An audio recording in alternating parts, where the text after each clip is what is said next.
已經好耐冇翻過屋企啦。今日突然間聽到阿爸打電話俾我，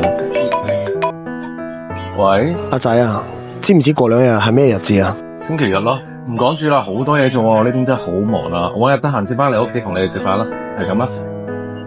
餐廳好忙啦，嚟唔切聽阿爸講啲咩，就已經收咗線啦。為咗有更加好嘅生活，我必須努力翻工。喂，阿表，過幾日母親節咯，你啲嘢食啊跟足啲，跟好啲喎。但係我冇諗到，我忽略咗佢哋嘅感受。知啦，幫你準備好晒啦，過兩日你放埋啦，陪下屋企人啦。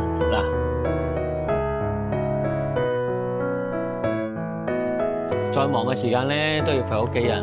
母親節仲未諗到邊度食嘢，過嚟我哋神寶帝王水產啦。我同阿表已經準備好晒啦，無論花啊、氣氛啊，幫你襯托好晒，過嚟啦。